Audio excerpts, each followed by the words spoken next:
अस्सलाम वालेकुम। सेठी से सवाल के साथ मैं हूँ सैयदा आयशा नाज। मेरे साथ मौजूद हैं नजम सेठी साहब। अस्सलाम वालेकुम।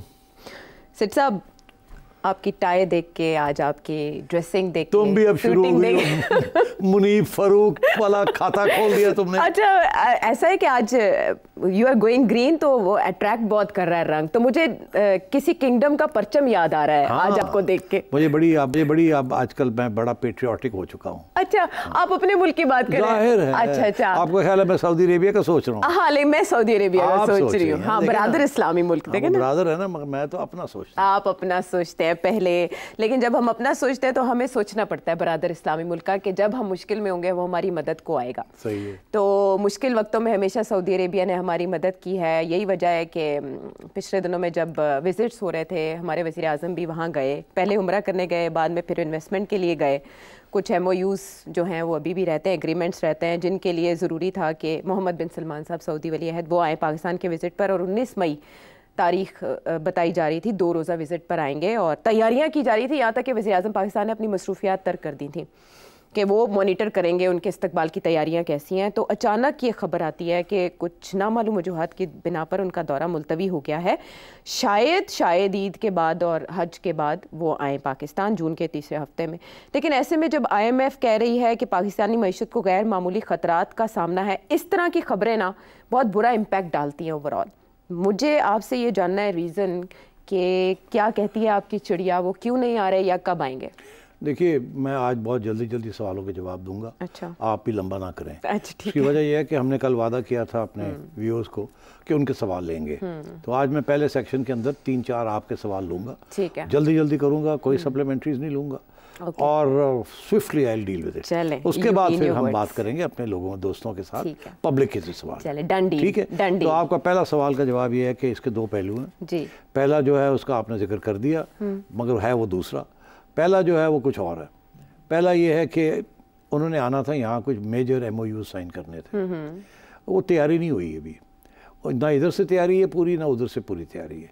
क्योंकि देखिए, ये इतना आसान काम नहीं होता, बहुत लंबी चौड़ी एग्रीमेंट्स होती हैं और उनको लॉयर्स देखते हैं, ये करते हैं वो करते हैं, तो वक्त लगता है। और अभी भी मुज़ाकरात चल रहे थे कि जी आप कहाँ इन्वेस्टमेंट करेंगे, क्या करेंगे, क्या नहीं करेंगे।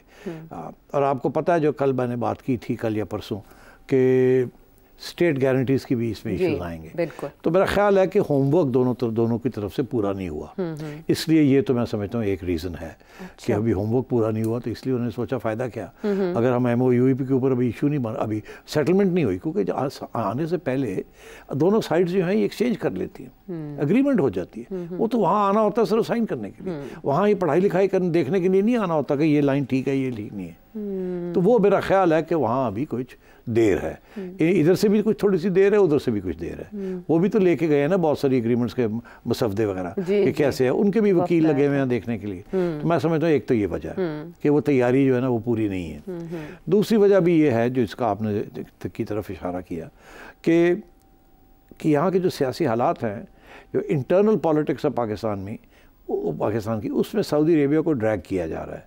PTI की तरफ से सऊदी अरेबिया को भी मुलव्वस किया जा रहा है उसके अंदर। अभी जो यहाँ कंट्रोवर्सीज चल रही हैं, तो उसमें मरवत साहब और ये और वो सब कुछ चल रहा है।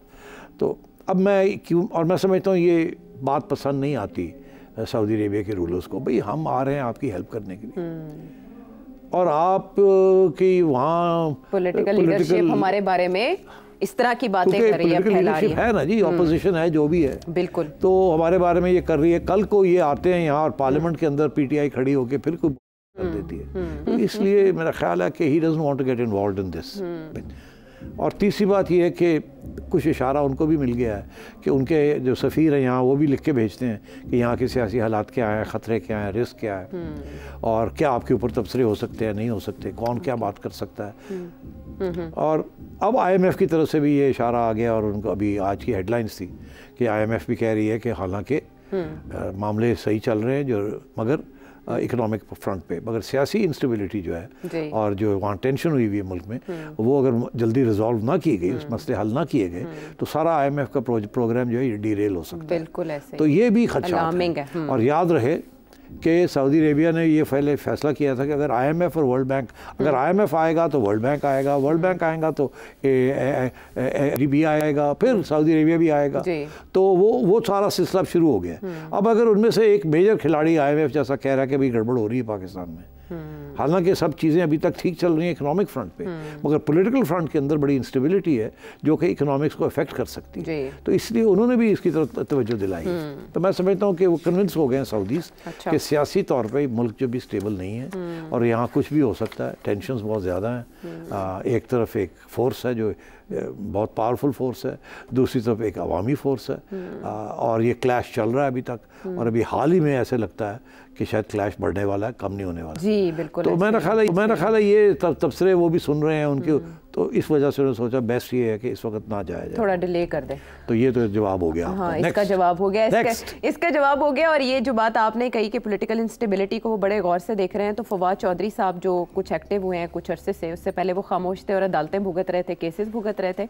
अब थोड़ा सा उन्हें शायद ब्रीदिंग स्पेस मिली, अब पता नहीं कैसे मिली है उन्हें ब्रीदिंग स्पेस, आप बेहतर जानते होंगे। आपने तो कल खुद ही कह दिया था कि उनका नाम ही नहीं है उस लिस्ट के अंदर। जी, वो आपने जो पढ़े थे उसमें तो नहीं था नाम। तो फिर ब्रीदिंग स्पेस मिली, लेकिन कैसे मिली असल में, मेरा सवाल ये है, लेकिन मेरा अपने आप से सवाल है कि पता नहीं कैसे मिली। तो वो कह रहे हैं कि मैं PTI दोबारा ज्वाइन करने की क्या बात है, मैंने तो कभी छोड़ी नहीं, और वो जो बातें कर रहे हैं ना, लोग उससे समझ रहे हैं कि शायद ये PTI का मौक़िफ़ है, लेकिन आप बेहतर बताएंगे। वो कह रहे हैं कि MBS जो आपने कहा वो सियासी अदम इस्तेहकाम की वजह से उनका दौरा कैंसिल हुआ, लेकिन एट द सेम टाइम अचानक उन्हें नवाज शरीफ साहब में ये खूबी नज़र आना शुरू हो गई कि अगर पॉलिटिकल इंस्टेबिलिटी को कोई रिजॉल्व कर सकता है, सहरा किसी के सर बन सकता है, किसी के गले में घंटी कोई बांध सकता है, तो वो नवाज शरीफ साहब है। ये 2 दिन में क्या माजरा हो गया? नहीं, देखिए, पहली बात तो यह है कि फवाद चौधरी साहब कहते हैं उन्होंने सियासी अपनी PTI छोड़ी नहीं जी, मगर हकीकत यह है कि PTI ने उनको छोड़ दिया।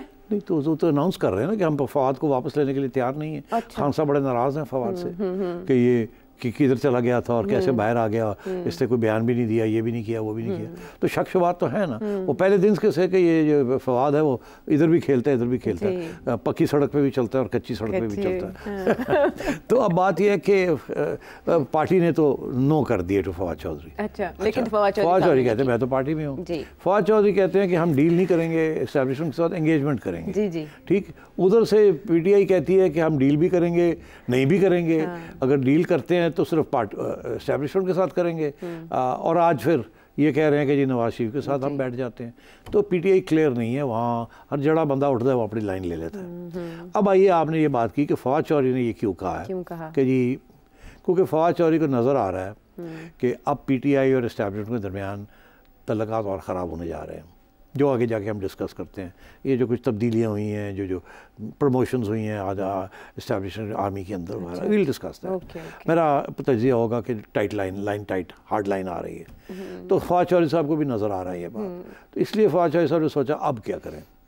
अब तो हमारी पार्टी तो तैयार नहीं है माफ़ी मांगने के लिए या कोई तस्लीम करने के लिए हमसे गलती हुई है, या उससे आगे बढ़ने के लिए कोई रास्ता निकालने के लिए तैयार नहीं है, और खान साहब ख़ुसूसन बिल्कुल ही तैयार नहीं है। तो उन्होंने सोचा कि एक चीज़ हो सकती है कि अगर हम इस्टेब्लिशमेंट को ये इशारा जाए कि अगर आप हमसे नरमी नहीं करेंगे तो हम नवाज शरीफ साहब के साथ मिल जाएंगे। क्यों?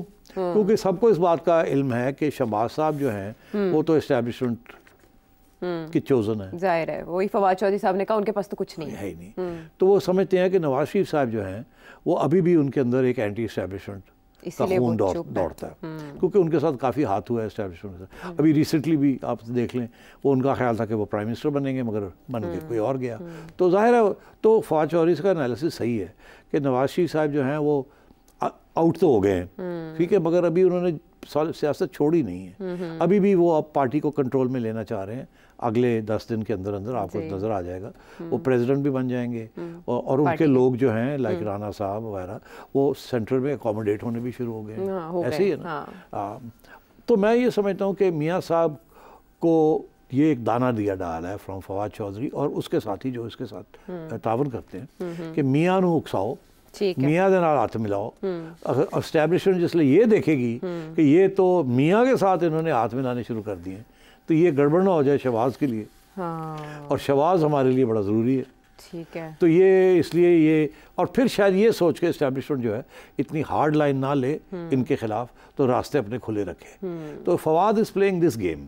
कि अच्छा, उधर से आप देखिए बड़ी इंटरेस्टिंग बात कि राना सनाउल्लाह ने भी बयान दे दिया है कि नवाज शरीफ तो हमेशा तैयार है इमरान खान से बात करने के लिए। आया ना, बिल्कुल ऐसे ही है। तो उन्होंने क्या, उन्होंने भी यही सोचा है, नून लीग के हाथ में तो कुछ भी नहीं है, और खसूसन जो थोड़ा बहुत है वो शहबाज के हाथ में, नवाज के हाथ में तो कुछ भी नहीं है। ऐसे ही है ना। तो वो जो नवाज की जो पार्टी है, जो कि अब वो प्रेसिडेंट भी बनने लगे हैं, असली पार्टी तो मियाँ साहब की है ना। ये तो अब पीटीआई जो नून लीग है, एस जिसे आप कहते हैं, वो तो एस्टैब्लिशमेंट की पार्टी बन गई है ना। अच्छा। तो मियाँ साहब तो अभी भी इसके ये नहीं समझते कि नून लीग को कभी भी एस्टैब्लिशमेंट की पार्टी होना चाहिए। वो उनको तो ये फिक्र है कि हमारा बयानिया इमरान खान ले गया, ये तो एस्टैब्लिशमेंट का बच्चा है, और ये हम तो एंटी एस्टैब्लिशमेंट थे, अवाम को हमने, यही हमारा नारा था। आज वो नारा बड़ा गूंज रहा है, मगर ले उसका फ़ायदा इमरान खान ले जा रहा है। तो मियाँ साहब अभी भी ये उनकी ये कोशिश है किसी तरीके के साथ ये सारी स्पेस जो है वो इस्टेब्लिशमेंट को ना दी जाए, अपने हाथ में भी कुछ रखा जाए। नहीं तो इस्टेब्लिशमेंट की बात सुनते सुनते और उनके काम करते करते जो रह गए हम फारग हो जाएंगे, पीटी नून लीग फारग हो जाएगी, तो अगले इलेक्शन तक तो विल बी वाइप्ड आउट। और जो वाइप आउट है वो शहबाज साहब की तो आखिरी स्टिंट है ना। मियाँ साहब ने तो सिर्फ अपना और शहबाज का नहीं सोचना, उन्हें मरियम का भी तो सोचना ना। Maryam is a long term player, like Bilawal is a long term player. तो अगर मरियम नॉकआउट हो जाती है because of the closeness of Shahbaz Sharif साहब विद द एस्टैब्लिशमेंट, ठीक, तो फिर क्या रह जाएगा। तो मेरा ये ख्याल है, इसीलिए राणा साहब की तरफ से भी एक चाल आ गई है, ठीक, कि जी वो भी इस्टेब्लिशमेंट की तरफ इशारा है। हम भी तैयार हैं, वो कह रहे हैं। हाँ। ये भी तैयार है, तो फिर दूरियां कैसे मिटेंगी इमरान खान साहब? नहीं मिटेंगी, सिर्फ बातें होंगी। अच्छा। मिटेंगी नहीं, मगर इशारा दोनों इस्टेब्लिशमेंट को कह रहे हैं। एक इस्टेब्लिशमेंट को कह रहा है साढ़े नाल हाथ हौली रखो, दूसरा कह रहा है कि साढ़े नाल थोड़ा पीछे हटो, सानू भी जान चलन दो। हाँ ठीक है, चलो देखते हैं कि अब वो इस्टेब्लिशमेंट की तरफ से इसकी हिकमत अमली जवाबी क्या आगे आई। आपने वो जो बात छेड़ दी थी कि हार्ड लाइन होने जा रही है, वो कैसे आपने? हाँ, हार्ड लाइन होने जा रही है। हाँ। कल हमने बात की थी कि किस तरीके के साथ डीआर ने सख्त लाइन ली। जी जी। फिर हमने परसों फिर हमने ये कहा कि जी उसके बाद आर्मी चीफ ने तो और भी आगे बढ़ गए। ठीक, आज की जो खबर है या जो कल की खबर है जो आज आई है, जी जी, कल आपने जिक्र कर दिया था उसका, जिक्र कर दिया था, तो वो इसलिए अब आपको बता देते हुआ क्या। अब वो डीजी रेंजर्स जो थे उनको आप ले आए हैं, कहाँ ले आए? किसी ज़माने में थे वो मेजर जनरल उमर बुखारी साहब। हाँ। वो जब मरियम नवाज शरीफ साहिबा के होटल पे रेड हुआ था। जी तो जी। वो अब मेजर जनरल से उनको प्रमोट करके और उनको लगा दिया पेशावर में। जी, 11 को पेशावर में क्यों लगाया? क्योंकि पेशावर का जो पिछले जिन साहब को ट्रांसफ़र किया है जी, और वो साहब जो थे वो मुज़ाकरात कर रहे थे, किस्म के या सलाम दुआ ले रहे थे उन साहब के साथ। जी, पीटीआई के साथ कोर कमांडर हाउस गए थे, बड़ी खबर बनी तो वो उस वक्त एस्टैब्लिशमेंट का नरम रवैया था। जी जी। मगर खान साहब ने जिस तरीके के साथ रवैया अपना रखा हुआ है, तो अब ये इनका ये फैसला कि अब हार्ड लाइन ही होनी चाहिए। अब हार्ड लाइन जो पहला जो बंदा है जो सॉफ्ट लाइन ले रहा था, उसे ये कहा जाए कि अब आप हार्ड लाइन ले, वो बनती नहीं बात। आपको शक्ल भी बदलनी पड़ती है कि लो जी फिर हुण दूजा बंदा आ गया। हाँ। पहले तो तुहाडे नाल चाह पानी हो रहा सी, तो हुण लित्तर होणगे। तो मतलब है कि ये भी इशारा है, मैसेज है कि पीटीआई के लिए। हाँ, पीटीआई के लिए। Okay, number 1। नंबर 2 कि डीजी ISPR साहब, हमने कल कहा कि मेरा ख्याल था कि ये प्रेस कॉन्फ्रेंस नहीं करनी चाहिए थी, और बड़े इमोशनल थे और बड़े हार्ड लाइनर थे, बड़े सेल्फ राइटियस थे। फिर मैंने कहा कि उसके बाद जब आर्मी चीफ की बात सुनी तो समझ आ गई कि ये पॉलिसी का एक हिस्सा है, और पहले उनसे बात करवाई फिर खुद बात की, तो इसका इशारा यही है कि हार्ड लाइन आ रही है, सॉफ्ट लाइन खत्म हो गई। तो उसको रिवॉर्ड मिल गया, he did a great job. अगर if that was the agenda, तो DG ISPR followed the agenda to the dot, और उन्होंने जो मैसेज कन्वे करना था वो कन्वे कर दिया। तो हाँ, तो इसलिए उनको प्रमोट कर दिया और वहीं रखा है। या होता प्रमोट करके चेंज करते तो फिर आप कहते हैं कि शायद वो जो लाइन मिली थी उससे वो डिविएट कर गए। उन्होंने बड़े सही तरीके के साथ जो लाइन मिली थी वो लाइन चलाई, और मेरा ख्याल है उनको उसका रिवॉर्ड मिल गया कि you stay, we are going to promote you and keep the hard line going. तो मैं ये समझता हूँ कि ये जो चेंजेस हैं, these are all message that enough is enough, हम we are going to proceed against you. Okay, what about Mangla corps? नहीं, मंगला कोर में तो मेरा ख्याल है वो रूटीन ट्रांसफर्स पोस्टिंग्स जो होती हैं ना, वो कहते हैं कि जब नया आर्मी चीफ आता है तो सबसे पहले वो देखता है कौन कहाँ है, इस वजह से वो जो है वो मेरी बात सुनेगा नहीं सुनेगा, उसकी अपना ये व्यू है, वो सारी फाइलें चेक होती है। फिर उनकी ये कोशिश होती है कि मैं अपनी टीम लाऊं। नेचुरली हर लीडर चाहता है कि मैं अपनी टीम लाऊं। अब तुम आई हो, तुम अपनी टीम लाई हो ना यहाँ, आपकी टीम है? नहीं, मतलब तुम्हारी टीम थी, मैं तो इनको इनमें से बहुत कम लोगों को जानता था, मगर तुम्हारी टीम आई है। तो ये सही है ना, that's the way it is. You are part of my team, they are part of your team. Okay. Now they are part of our team. Good, nice. तो अब बात ये है कि तो आर्मी चीफ भी ऐसे ही करते हैं। अच्छा। मगर क्योंकि आर्मी के अंदर ऐसे नहीं होता कि जी चलो जी तुसी उत्थे तो चलो जी तुसी उत्थे, एक डिसिप्लिन है। हाई डिसिप्लिन है, एक सिस्टम है कि इज्जत की जाती है। ऐसे नहीं पोस्टिंग ट्रांसफर हो जाती जैसे ब्यूरोक्रेसी में होती है। हाँ। फौज के अंदर ऐसे नहीं होता। हाँ। मैं आपको एक बहुत छोटी सी बात बताऊं, छोटी सी कहानी। अब कहानियां बड़ी जरूरी होती है ना, थोड़ा मिर्चें उससे समझ भी आ जाती है क्लियर। एक ज़माने में general Asif Nawaz army chief थे जी। तो खाने पे मैं बैठा हुआ था उनके साथ उनके घर में, तो कोई बात हुई तो मैंने भाई हंस के कहा, कुछ अब बैकग्राउंड नहीं बताऊंगा, किताब में लिखूंगा, कि मैंने कहा जी वो फलाने कोर कमांडर तुम चेंज क्यों नहीं कर देंगे? अच्छा। उन्होंने चेंज कर दो। अच्छा। तो टर्न से मैंने यार सेठी ये तेरा ख्याल है वो कोर कमांडर है और सिपाही तो नहीं है, वो कोर कमांडर है। मैं की मतलब कह लगा सेठी चिची उंगली दे नाल मैं 5 लाख सोल्जर इधर उधर कर देना, मैं चकवाल से ना उस एरिया से। अच्छा। मैं इधर उधर कर देना, मगर कोर कमांडर मैं नहीं चेंज कर सकता कि इधर उधर कर दे देना। ये साढ़े तरीके होंगे ना। तो मतलब है कि he gave me the answer कि you know it's not like we do in the bureaucracy establishment division, ठा ठा ठा ठा इधर चुके उधर उधर चुके इधर। इतने तो this is a system and इज्जत देनी पड़ती है। आपको ऐसा ओहदा मिलता है कोर कमांडर का, यू कांट, अगर अभी उसके 1 साल 2 साल अभी नहीं हुए तो आप उसको नहीं शिफ्ट कर सकते। It's a tradition, it's a way, because that's the way the promotion system works. आमतौर पे ये कहा जाता है कि कोर कमांडर के बाद आप रिटायर करते हैं once you leave the corps, unless there is a reason कि there is some transfers and आप एक कोर से दूसरी कोर चले जाते हैं, या आप वापस जीएचक्यू आ जाते हैं, या आप एनडीसी चले जाते हैं। ठीक है। मगर आमतौर पे core commanders complete their terms आमतौर पे, unless there are compelling reasons. अब जो नया आर्मी चीफ आया इसका सबसे बड़ा प्रॉब्लम क्या था? इससे सबसे बड़ा प्रॉब्लम था कि जनरल बाजवा जाने से पहले वो 12 लोगों को मेजर जनरल्स बना गए, ब्रिगेडियर्स टू मेजर जनरल्स, और बाकी लोगों को इधर उधर कर गए। वो उनकी टीम थी।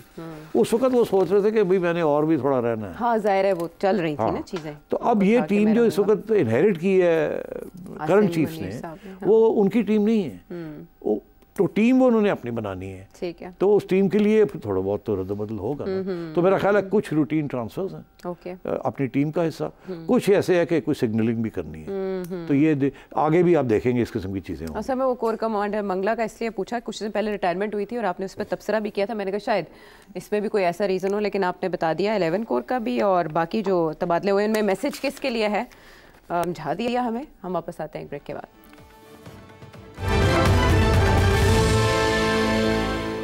और अब हस्बे वादा आपके वो सवाल जो आप सेठी साहब से जानना चाहते हैं, अब बाकी सारे सेगमेंट्स इसी पर होंगे। साजिद सऊदी अरेबिया से क्या जानना चाहते हैं सेठी साहब से?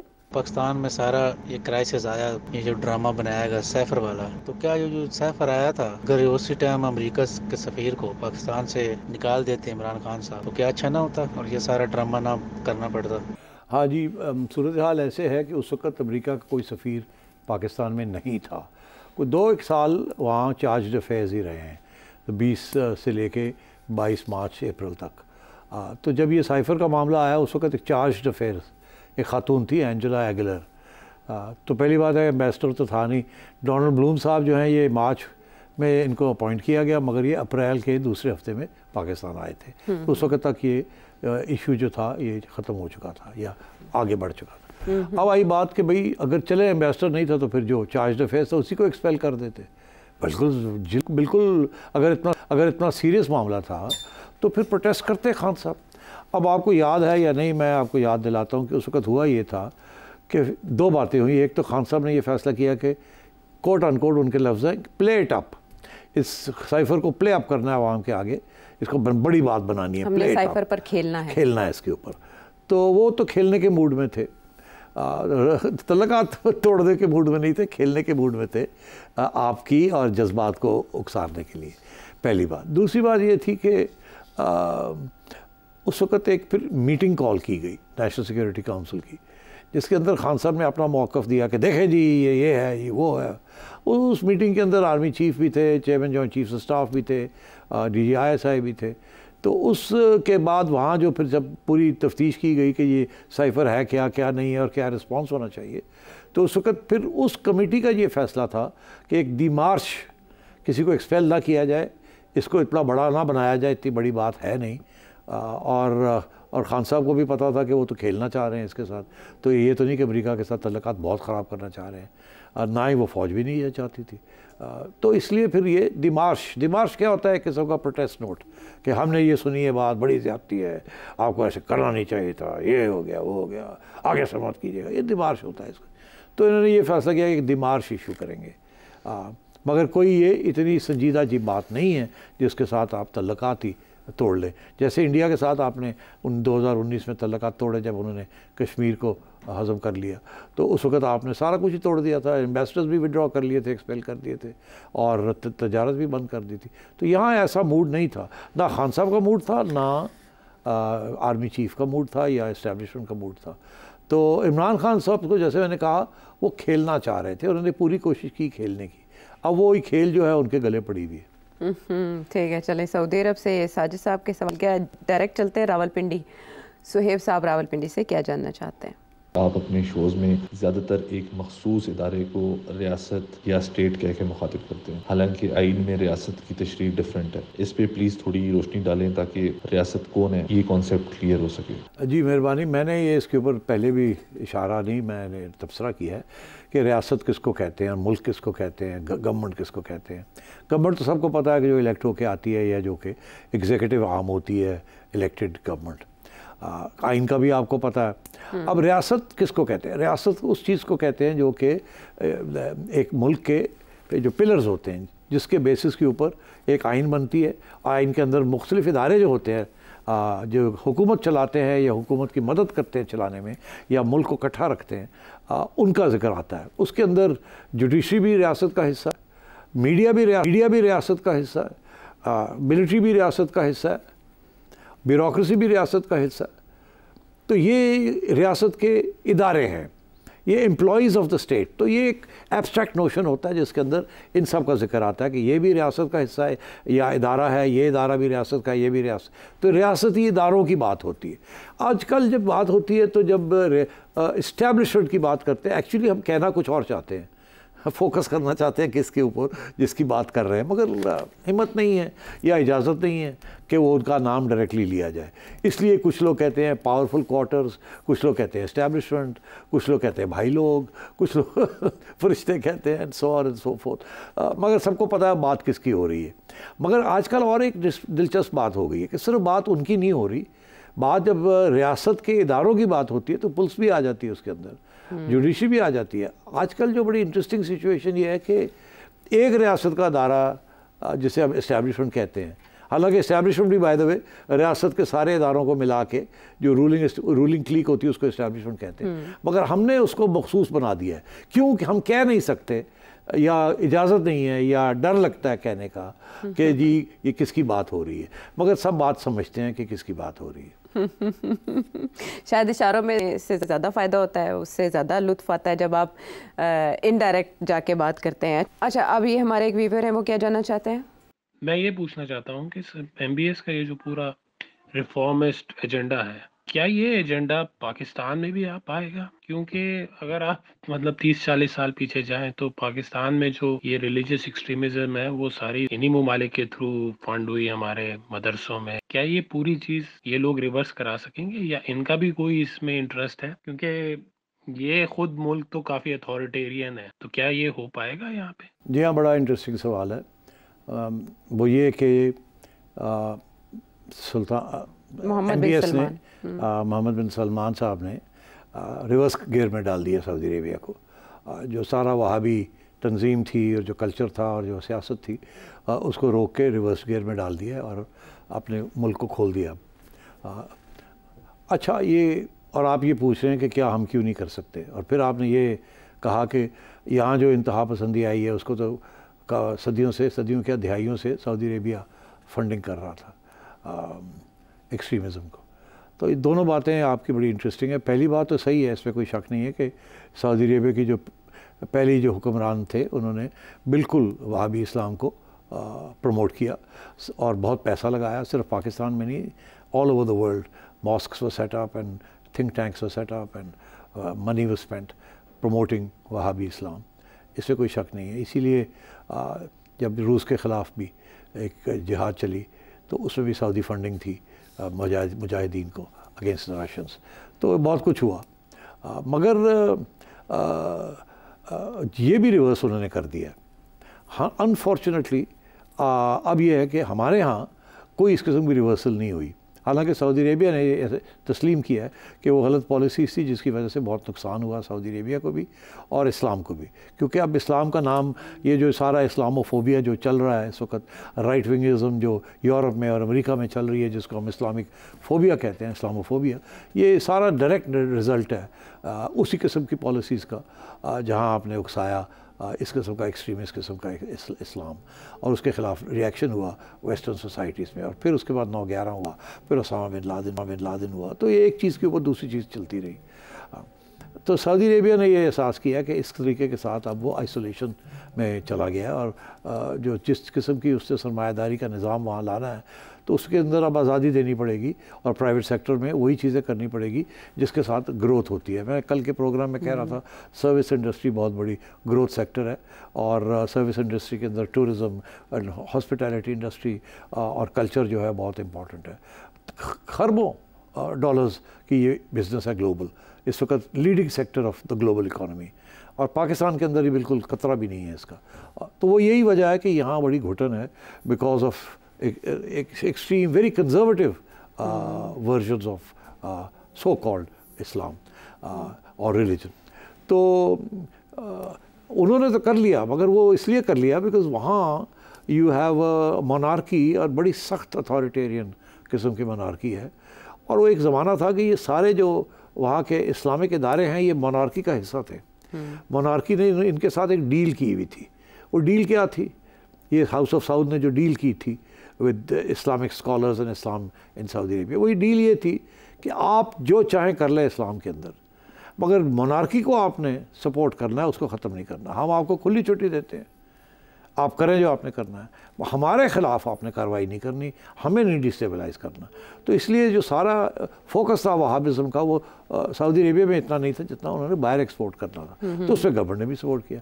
ये जब आपको याद होगा एक आध अटैक भी हुई, किंग फैसल के ऊपर भी अटैक हुई थी, तो MBS ने आके ये फ़ैसला किया कि नहीं, अब वो जो डील थी उसे अंग्रेज़ी में कहते हैं फॉस्टियन बारगेन, वो जो डील थी वो इन्होंने ख़त्म कर दी, और जो लोगों ने रेजिस्ट किया उनको पकड़ के अंदर कर दिया या फारग कर दिया।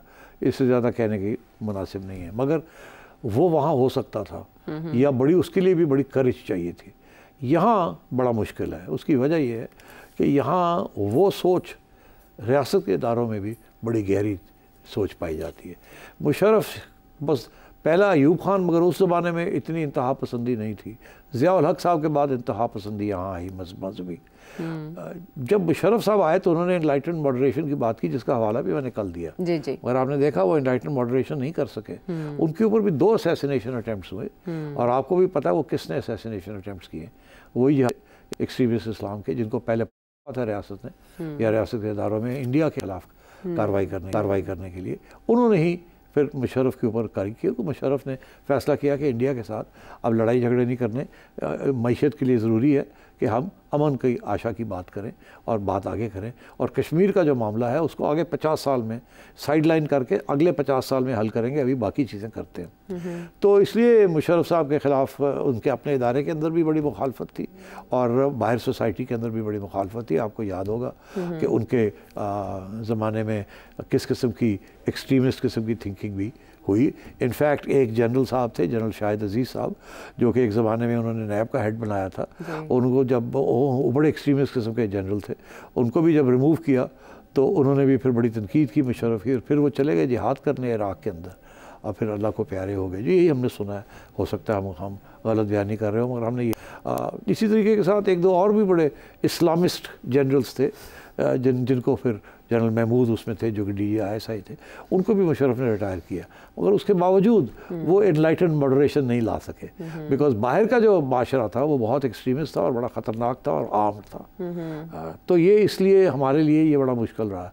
इसीलिए आपने देखा कि एक मजहबी जमात को न्यूट्रलाइज करते हैं या डिसमेंटल करते हैं तो एक और खड़ी हो जाती है। तो ये इसी किस्म के इश्यूज हैं हमारे यहाँ, तो बड़ा मुश्किल है, डीप रूटेड है। ये कोई ऐसा कोई डिक्टेटर आए या इमरान खान जैसा बंदा आए जो कि समझे कि ये सारी रियासत मदीना की जो बात करता है उसको समझाए कि ये रियासत मदीना का ये मतलब नहीं है कि हम 1400 साल पहले जा रहे हैं, हम वहाँ से जो खूबसूरत चीज़ें थी उठा के अवामी वो हम मॉडर्न स्टेट में उनको ट्रांसलेट कर रहे हैं। मगर वो तो वहाँ तक तो नौबत आई नहीं ना, खान साहब तो किसी और एजेंडे पे शुरू हो गए। तो या कोई डिक्टेटर ऐसा आए फौजी जो कि ये सब चीज़ को रिवर्स करे, मगर वो तो इसका कोई इम्कान नहीं है। बिल्कुल ठीक है, वापस आते हैं एक ब्रेक के बाद।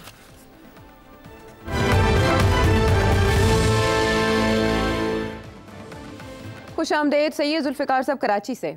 अगर आप इन पावर हों तो वो कौन से 5-7 ऐसे स्टेप्स होंगे जिनके ज़रिए आप खान साहब को इंगेज करेंगे कौमी धारे में वापस लाने के लिए, क्योंकि उनका कौमी धारे में वापस आना बहुत ज़रूरी है इस मुल्क के इकोनॉमिकल रिवाइवल के लिए। मेरी राय यह है सिटी साहब कि खान साहब के सामने ये रिक्वेस्ट की जाए कि सर आपके और आपकी तमाम वर्कर्स के मुकदमात ख़त्म किए जाते हैं, आपको बाइज़्ज़त बरी किया जाता है। नंबर 2, कम से कम 1 साल का टाइम दीजिए। ये बात आप भी जानते हैं कि अगर आज आपको हुकूमत में बिठा दिया जाए तो आपको भी 2-3 साल चाहिए। तो जो भी इकोनॉमिकल रिवाइवल है जो इस मुल्क की बेहतरी के लिए करना है उसमें हाथ बटाइए। 2, और खान साहब को ये बताया जाए कि बीइंग अ सियासी लीडर उनको सबसे बड़ा इशू होगा कि अपने वोटर सपोर्टर्स को क्या कहेंगे, तो उनके आगे 2 बातें वो रखें। नंबर 1 कि मैंने अगर मुज़ाकरात किए हैं तो उसकी सबसे मेन वजह यह है कि जो मुल्क के हालात हैं, जो गरीब के हालात हैं, वो अब तकाजा है कि मैं कौमी धारे में शामिल हूँ और बिजली, रोटी, पानी, इन सब चीज़ों को नीचे लाना है, जिसके लिए एक टीम वर्क ज़रूरी है। नंबर 2, मैंने ये गारंटीज़ ली हैं कि अगला इलेक्शन फेयर एंड फ्री होगा। ये गारंटीज़ हैं, उन गारंटीज़ को बताया जाए कि जो आवाम की राय है उसको एहतराम दिया जाएगा। तो मेरे ख्याल में इससे खान साहब की फेस सेविंग हो जाएगी और मुल्क के लिए बेहतरी होगी। तो आपके वो कौन से इकदाम होंगे सर? माजरत के साथ आप तो बड़े कट्टर PTI सपोर्टर लगते हैं मुझे, उसकी वजह लगते हैं, हो सकता है आप ना हों। आप चाह रहे हैं कि खान साहब से माफ़ी मांगी जाए। पहली बात, अरे भाई उनके ऊपर तो इतने क्रिमिनल केसेस हैं जिसके बारे में शक ही नहीं है कि जो कुछ हरकतें उन्होंने की हैं उनसे माफ़ी मांगी जाए। पहली बात, कौन माफ़ी मांगेगा उनसे? जिनको वो ख़त्म करना चाहते हैं, जिनको उन्होंने जेलों में डाला, जिनके ख़िलाफ़ उन्होंने बड़े बड़े रैलीज़ की और जिनके बारे में वो जिस किस्म के ख्यालात रखते हैं, वो जाके खान साहब से माफ़ी मांगे। यहाँ तो मसला ये बना हुआ है कि खान साहब जाके माफ़ी मांगे किसी से। आप कह रहे हैं खान साहब से माफ़ी मांगी जाए, फिर आप कह रहे हैं कि जब तक खान साहब को दायरे में नहीं लाया जाएगा मुल्क आगे नहीं जा सकता। मैं इत्तफ़ाक़ करता हूँ आपसे, मगर बात ये है, आप कहते हैं कि खान साहब गारंटीज़ लें, खान साहब गारंटीज़ लें। अरे भाई, खान साहब गारंटीज़ लें कि जब वो आएंगे पहले पावर दी जाए उनको, फिर वो गारंटीज़ लें कि इलेक्शन भी उनके लिए फिर वो पावर में आ जाएं, फिर वो गारंटी। तो सवाल ये है कि हम कौन सी गारंटीज़ मांग रहे हैं खान साहब से? खान साहब से सिर्फ खान साहब ने गारंटीज़ लेनी है? अरे भाई, हमने भी तो लेनी है, हम मीडिया वालों ने भी लेनी है, पाकिस्तान की अफवाज की लीडरशिप ने भी गारंटी लेनी है कि वो आके नहीं करेंगे जो वो करने जा रहे थे, जिस किस्म की हरकतें पहले। और नून लीग ने भी लेनी है, PTI ने, पीपल्स पार्टी ने भी लेनी है, बाकी जमातों ने भी लेनी है जिनको वो जेलों में डाल रहे थे। तो क्या आप समझते हैं कि सिर्फ खान साहब से हम लोग जाके माफ़िया मांगे और खान साहब जो हैं वो अब अपनी गारंटीज़ लेके आ जाएं और अगले 20 साल के लिए यहाँ बैठे रहें? खुदा का खौफ करें, ऐसे नहीं होता। सबसे बड़ी जो तब्दीली आनी चाहिए वो खान साहब में आनी है कि खान साहब ने जो काम किए हैं वो गलत काम किए हैं। अलबत्ता आप उनके साथ हैं, अवाम उनके साथ है। फेयर एंड फ्री इलेक्शन होना, यस एब्सोल्युटली, मगर हमें गारंटीज चाहिए कि आप वन पार्टी सिस्टम नहीं बनाएंगे, आप नैब को हर एक के पीछे नहीं छोड़ देंगे, आप पार्लियामेंट को चलाएंगे, आप कानून की बालादस्ती करेंगे, आप ऐसे कानून नहीं लाएंगे जिसके साथ हमारी जिप लग जाए हमारे ऊपर, आप आर्मी को पुलिस फोर्स नहीं बनाएंगे, अपनी एक FSS नहीं बनाएंगे जैसे भुट्टो साहब ने बनाई थी। हमें ये गारंटीज चाहिए, तो खान साहब देने के लिए तैयार नहीं है। तो भाई साहब, ऐसी बात नहीं है कि ये कोई वन साइडेड है, 2 हाथ से ताली बजती है। तो ये मुश्किल, इसीलिए तो मुश्किल बात बनी हुई है कि खान साहब इतना भी हिलने के लिए तैयार नहीं है। खान साहब को क्या कहते हैं, कह रहे हैं जी आप माफ़ी नहीं, आप माफ़ी सिर्फ 9 मई की मांगें। चलो 9 मई को छोड़ दें, आप निकाल दें 9 मई को, मगर जो बाकी आपने जो काम किया, जो आप वन पार्टी सिस्टम बनाना चाह रहे थे, आप भूल गए हैं आप भी फ़ौज के कंधों पे ऊपर आए थे। फिर आप चाह रहे थे कि फ़ौज हमेशा आपका एक कंधा बना रहे, आप उसी के ऊपर बैठे रहें। और जैसे वो थोड़ी हलचल हुई कि नहीं ऐसे नहीं हो सकता, हम तो एक न्यूट्रल फोर्स हैं, शायद उनको भी समझ आ गई, तो आप गरजने लगे और आपने हर किस्म की चीज़ें शुरू कर दी। तो आई एम सॉरी, मैं इत्तेफाक नहीं करता आपके असेसमेंट के साथ। तो आप मुझे पूछते हैं कि जब मैं आऊँ, अगर मेरे पास 5 पॉइंट्स हों, तो मैं आपको पहली बात ये कहूँ कि खान साहब आएँ, खान साहब ओपन स्टेटमेंट करें, हमें गारंटीज़ दें कि खान साहब वन पार्टी सिस्टम नहीं बनाएंगे, खान साहब आइन की बालादस्ती जो है उसको हमें मुतमईन करेंगे उसके बारे में। खान साहब पाकिस्तान की अफवाज को एक पुलिस फोर्स या एक फेडरल सिक्योरिटी फोर्स नहीं बनाएंगे अपनी ज़ात और अपनी पार्टी के लिए। खान साहब अपोजिशन को मानेंगे, अपोजिशन पार्लियामेंट को मानेंगे, जो नहीं मानते वो तो, और ये एक आइन के मुताबिक इस मुल्क को चलाएंगे, तो then I don't think there is a problem. ठीक है, वो सारी ये कमिटमेंट दे देंगे और थोड़े अरसे बाद सेठी साहब अच्छा, आपने क्रिमिनल केसेस की बात की इमरान खान साहब पे, बुशरा साहिबा कराची से इसी से मुतालिक सवाल है उनका। इमरान खान को सजाएं नहीं दी जिसके लिए वो उसके लिए सबूत मांग रहे हैं, तो जो टीवी पे सारा वक्त सुबह से रात तक इमरान खान के धमकियों भरे खिताबात चलते थे, वो हज़ारों की तादाद में लोगों से हलफ लेते थे जिहाद करने के लिए, और फिर उनके घर के बाहर गुंडों का एक बड़ा मजमा रहता था, तो ये सारे काफ़ी नहीं है इमरान खान के ख़िलाफ़ सबूत या उसकी पार्टी के ख़िलाफ़ सबूत कि इसके लिए तहकीकात ज़रूर चाहिए। आप सही कह रही हैं बहन, वो मसला ये है कि यही और लोग भी बहुत कह रहे हैं कि यार 1 साल हो गया, कोई सही किस्म की अदलिया ने फ़ैसले नहीं किए, ये तो क्लियर कट केसेस हैं ये।